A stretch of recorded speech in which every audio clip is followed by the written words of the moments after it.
Welcome into WTOL 11 News at 6. I'm Michael Sandlin. Thank you so much for joining us tonight. We'll get to all of our top stories and more in just a moment, but first, let's get a check of that forecast with meteorologist John Birchfield. John, dry weather ahead for us? Yeah, Michael, we're done with the rain and the snow for the day, but with that moisture, we could see a little bit of patchy fog. I'm not really concerned about widespread refreezing as our temperatures are going to be in the mid to upper 30s tonight, but with that moisture and warmer conditions, we are expecting some patchy, dense fog. Look downtown at Toledo right now. Those heading home from the walleye game tonight are going to be greeted by a little bit of fog. We're at 36 degrees right now, and that has led to a good amount of melting on the roadways after the ice and snow earlier. Right now, visibility is down to half a mile in Fulton and Lenawee counties. Toledo still seeing 2-mile visibility, so not too bad for dinner plans. And up towards Hillsdale, that is the thickest of the fog that is being reported, with visibility down to a quarter mile. The rain and the snow has now moved off towards Pennsylvania and New York, and we are expecting dry weather with that patchy fog. The reason we saw that rain-snow mix was a warm front lifting on through, and that warm front is really going to bring us some mild feeling conditions tomorrow. High temperatures are expected to make a push for 50 degrees, but look at the difference south of the Maumee River. Areas like Findlay and Upper Sandusky could be closer to 60 degrees. Meanwhile, in lower Michigan, temperatures are going to be considerably cooler. I think the Toledo Metro is going to be in the upper 40s with a very mild start to the work week. I am tracking another storm system that could bring us more of that messy mix. I'll show you when it arrives coming up in just a bit. Michael? All right, John, we'll see you then. President Trump has signed an executive order that imposes steep new tariffs on goods from Mexico, Canada, and China. Canada responded hours later with retaliatory tariffs of its own, while Mexico has said it also is planning to issue tariffs on the U.S. as well. CBS's Chanel Call reports from New York.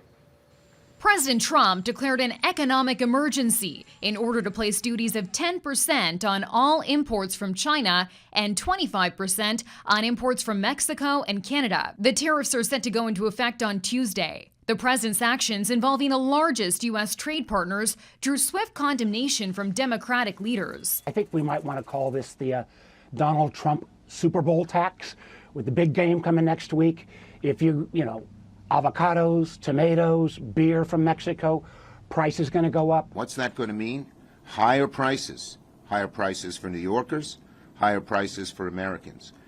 It's going to affect almost everything. Tariffs don't cause inflation, they cause success. There could be some temporary short-term disruption, and people will understand that. On social media, President Trump wrote that tariffs were necessary to protect Americans, to pressure the three nations to do more to curb the manufacture and export of illicit fentanyl. He also wants Canada and Mexico to reduce illegal immigration into the U.S. Absolutely. Fentanyl through Canada, human trafficking through Canada, also with China in that mix for fentanyl as well. Canadian Prime Minister Justin Trudeau pushed back. Our border is already safe and secure, but there's always more work to do. Less than 1% of fentanyl, less than 1% of illegal crossings into the United States come from Canada. Trudeau also said Canada would slap 25% tariffs on up to $155 billion on goods, including alcohol and fruit. Chanel Call, CBS News, New York. It's the end of dry January, a tradition for people who choose to give up alcohol for the first month of the year. For some, it's part of a New Year's resolution to drink less, while others just want to detox after excessive drinking over the holidays. The chef and owner of Souk gives an update on dry January for this year and says the popularity in non-alcoholic beverages is continuing to be seen throughout the month and other contributing factors in dry January. It was good. I mean, we had a lot of people that were getting the non-alcoholic beverages off the menu. A lot of people that were eating healthier because it's January. A lot of people that aren't drinking. Like I said, our mocktails went really well because of obviously because of dry January. So it was a good month. Chef Musa says they will continue to adapt to everything. He says when comparing this year to previous years in dry January, he says things have been about the same. But he says overall, business has been good.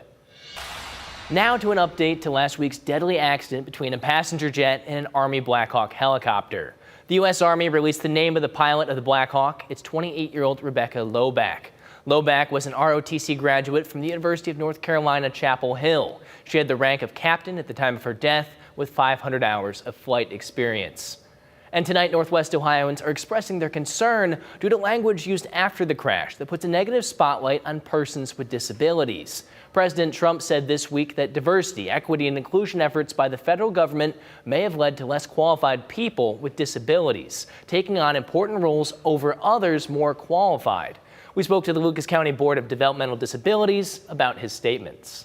To me, this isn't even about politics. This is just about recognizing people for who they are and that they matter. We need to continue working towards a society that supports the full participation of individuals, ensuring that their ability is what defines their potential, not some bias that we have or assume something about a person that may or may not even be true. According to the NTSB, the pilot of the passenger plane tried to pull the nose of the plane up just seconds before the deadly collision. And we turn to another plane crash as first responders look through burned cars, damaged homes, and charred debris Saturday in Philadelphia. They're trying to determine what made an air ambulance jet plane en route to Missouri explode as it crashed on a busy city street. All 6 people on board were killed, including a young girl, and at least 1 person on the ground died as well. CBS's Madeline Wright has the latest from Philadelphia. The small plane carrying 6 people, including a child who had undergone treatment at a Philadelphia hospital, crashed shortly after takeoff Friday night. I know that the good people of Northeast Philadelphia this morning, as daybreak came, walked out from their homes, came down from their stoops, and saw carnage in their communities. Saw fuselage, saw destruction, and saw things that no one should ever have to experience in their neighborhoods. Witnesses described a huge fireball amid the tragedy in the densely populated Philadelphia neighborhood. When I heard a loud bang, my wife called me out she said, "Babe, come outside. There's something happened." A flash out of nowhere came up. It's very scary, especially since the other day there was another plane crash with a helicopter. 2 days in a row, basically. It's just unheard of. Authorities are working desperately to find any other casualties on the ground as they go house to house to inspect the dwellings in the area. This is an active investigation scene. The debris is scattered. It is very dangerous. Of the 6 people on board the Learjet, 1 was a girl who had just completed treatment at Shriners Children's Hospital. Officials say her mother and crew members were also on board. Mexican President Claudia Sheinbaum said all the victims were from Mexico. Madeline Wright, CBS News, Philadelphia. There's controversy in the world of groundhogs. Ohio's own buck-eyed Chuck did not see his shadow and says spring is coming earlier this year, standing firmly in opposition to Pennsylvania's Punxsutawney Phil, who predicts 6 more weeks of winter. All that fun was at the Marion County Fairgrounds. So Buckeye Chuck says it'll be an early spring, and as we said, Punxsutawney Phil in Pennsylvania says we're going to have a late winter. Groundhog Day has been a celebration for over a century, and some people get really into the event. But how much do people actually know about the tradition? Well, WTOL 11 spoke with several Toledoans and tested their knowledge about the holiday. So what is the name of the Pennsylvania groundhog that predicts the weather? Well, that would be Punxsutawney Phil. Punxsutawney Phil. Punxsutawney Phil? Yep, ding ding ding. Punxsutawney Phil! And what 2 countries do you think celebrate Groundhog Day? Is it Europe and the United States? Germany? Canada. Yes. Yep. The United States. Italy. Canada. There you go. Okay. Well, United States. And let's go with Canada. Yes, all right. So what year do you think that Groundhog Day was first celebrated? Oh gosh, 1800s? Let's go 1870. What year did the movie Groundhog Day release? Oh, what year? That would have been in the 90s? Okay. 1991? 1986. Early 90s, like 92. Oh, so close, 93. We are getting more winter, right? As we speak. He did see a shadow. There's a shadow up here. Get ready for 6 more weeks of winter this year. I hate it. The cold, the snow, the slush. and I can't wear flip-flops enough. I love the prediction. I'm glad that we're going to have 6 more weeks of winter, as long as it's snowy like this. They probably predicted 6 more weeks of winter. Yeah. I'm not too super excited. It's the song that played on the alarm clock in Groundhog Day. Oh gosh, I don't know. I've seen the movie once, and I cannot stand the movie. The repetition over and over drives me crazy. I got you, babe. Yes! Awesome. And how many people do you think annually travel to Pennsylvania to watch this celebration? 10,000? A little bit more? 20,000? With thousands. 13,000? It's probably hundreds. I don't know. Try 40,000. I'm not one of them today, though. 40,000? Wow. I think it's the best holiday out of the whole year. I just think, it's kind of a silly holiday that people get together and celebrate something that is non-confrontational, And I guess you could love winter or not love winter, but it's just something that's kind of fun. Like because I watched it this morning, they, brought him out, and they put him on top of the thing, and they put the scroll up and everything. So I like all the routines and the structure and their tradition. That's what I'm looking for. I think it's fun. Obviously, there's no basis in science on it, but it's just a fun thing this time of year. It's, it's kind of like the doldrums between the holidays and spring and stuff like that. So it's nice to have something to look forward to, I guess. Well, Phil got lucky this time because there is going to be some wintry mix, and we do have some wintry weather on the horizon that'll be coming in late Wednesday, plus a little bit of fog tonight. Your full 10-day forecast coming up.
Breaking news right now on WTOL 11. These are live pictures from Spencer Township in western Lucas County. Fire officials say a lit candle on the back porch turned into a fire. This is on the 9200 block of Frankfort Road. Officials say 3 family members at the home were treated for smoke inhalation, but they're expected to make a full recovery.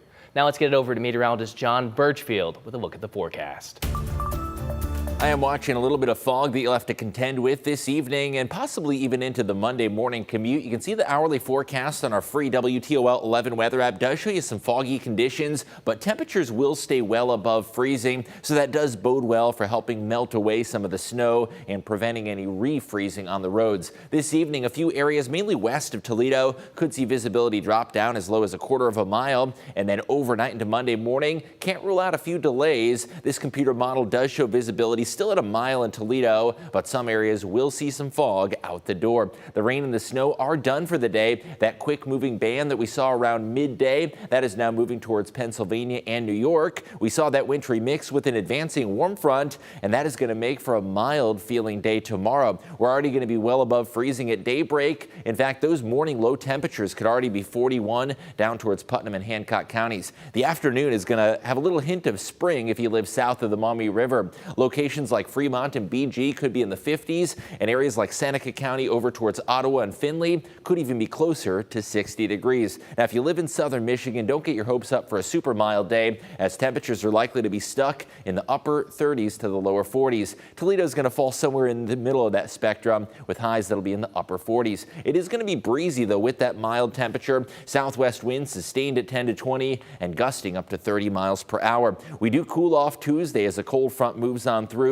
That cold front could spark just a little bit of isolated drizzle Monday night, but Tuesday should feature a decent amount of sunshine. Wednesday starts off dry, but our next storm system, this will be one to watch with the chance for some wintry mix Wednesday evening and showers that'll be tapering off Thursday. Now, there is still some uncertainty regarding the storm track. However, we are monitoring the chance for some Wednesday evening wintry mix that could contribute to icy conditions, especially Wednesday evening and the first half of the night. Now, we are monitoring also the chance for it to change over to rain overnight, which hopefully makes for just a wet Thursday morning commute. Looking ahead towards the timeline, Wednesday is going to start off dry. We've got the clock in the morning. By the afternoon, we're going to start to see a little bit of that wintry mix advancing through the area, and that is what you see with the pink on the weather map, with rain likely far south of Toledo. Overnight, we're expecting temperatures to climb above freezing. That wintry mix moves towards central Michigan, and we see a transition to mostly just some rain showers, and that system will be departing early in the day on Thursday.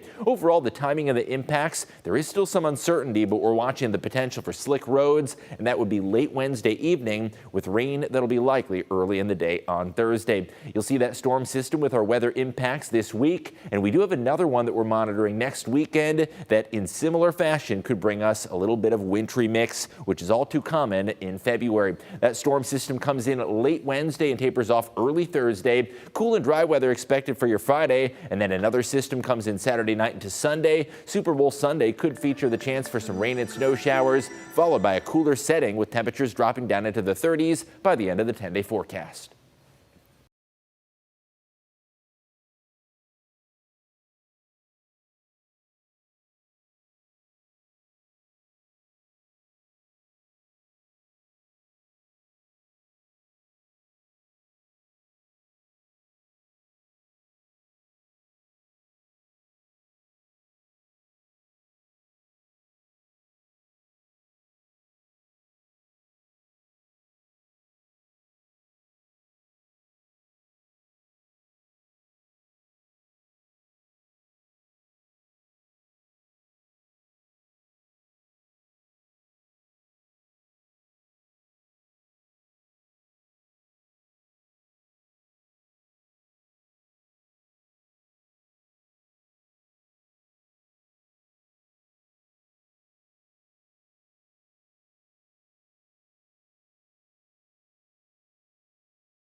Welcome into sports. The girls hit the ice today, taking over the Huntington Center for a special all-women event. This is the second annual Her Hockey event hosted by the Toledo Walleye.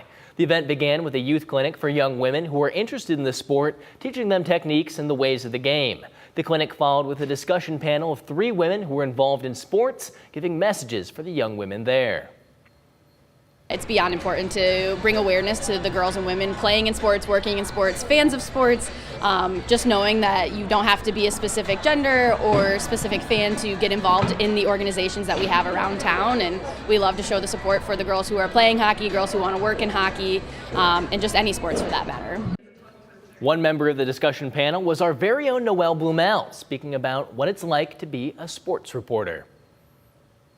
Well, it might be the biggest trade in NBA history. The Dallas Mavericks have traded global superstar Luka Doncic to the Lakers for Anthony Davis. Doncic just came off a trip to the finals, but his conditioning has been up for debate. He's already missed 24 games this year. Meanwhile, Anthony Davis is seen as a premier defender, perennial all-star, and gives the Mavericks a chance at competing this year. But Doncic is 25, in the prime of his career, and he is considered a top 5 player in the league. You may have someone in your life who needs physical support. Maybe they're elderly or have a disability. You know, it can be tricky to get professional help for things like bathing. CBS News has more on the personal care attendant shortage. Hanifa King is on a mission. Now what we're going to do is we're going to remove the cleanser. She wants to help clean skin. She owns Glow Skin Spa, an esthetician by trade. She's a giver by nature. Look, every day somebody needs help. And often, she says, they are people who use wheelchairs or seniors, and she is driven to help. I wouldn't say it comes from really not being able to take care of my grandparents, them being in another state as they aged, and just not being able to care for them how I wish I could really fuels me to do what I do. And what she does is help people like Helen. I thought I had strep throat. Come to find out it was cancer. Throat and neck cancer. She conquered dozens of chemo and radiation rounds, a journey that's still humbling. I have family, but you don't want your family seeing you at your lowest. So in between facials and with health department approval, Hanifa is going to homes to help bathe people who need assistance. Oh, I'm glowing like $1 million. And her services are being well received. Then she came in with her gentle hands. I want you to get back on the level where you was. And I'm like, wow. There's a real depth to doing this. I know what taking care of it will do. And so do a lot of people who are living it. Just think, like people just not being turned over properly. You get bed sores and things like that. So I think just having someone come in to exfoliate the skin is really a good thing to do. She's been flooded with requests and hopes to hire more people. Susan Elizabeth Littlefield, CBS News. We'll be right back. We'll be right back after these short messages.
Welcome back in. Excitement is building for the upcoming Grammy Awards. The awards are tonight right here on CBS. Host Trevor Noah is getting the lay of the new stage, and more big names are being added to the list of tonight's presenters and performers. This year, the icons are taking on the newcomers. You've got your established sort of iconic artists like Billie Eilish and the Beyoncés and Taylor, Bruno Mars, Gaga, but then you've also got this new wave of artists that are so exciting, Chappell Roan and Doechii, Sabrina Carpenter, Benson Boone, Teddy Swims, Shabuzi. Beyonce leads with 11 nominations. This year, the show will honor first responders and raise money to support wildlife relief efforts. And of course, John, we can't help but mention Kendrick Lamar, who's going to have tons of Grammy nominations tonight as well. Yeah, not quite 11, but definitely deserving, if you ask me. One of those artists who's not just up and coming, but really been at the top of the game for over a decade. Absolutely, it's been on fire, right? Yeah, excited to see how the Grammys turn out tonight. We'll see you live on WTOL 11. We'll have some new data coming up on the storm system we're tracking. A little bit of fog possible tonight, and that 10-day forecast does show our next weather maker coming in Wednesday night. That one could bring us a bit of a wintry mix, transitioning to rain early Thursday, and another system likely Saturday into Super Bowl Sunday will be possible. Michael? Any bets on who's going to win the game, John? I don't know. I think the Chiefs are going to win. Do I really care who wins? Not necessarily. You just want root for a good game sometimes. I'm hoping the Chiefs lose, as I'm sure everyone else is at home. We shall see. We'll see you again at 11. Take care, everybody.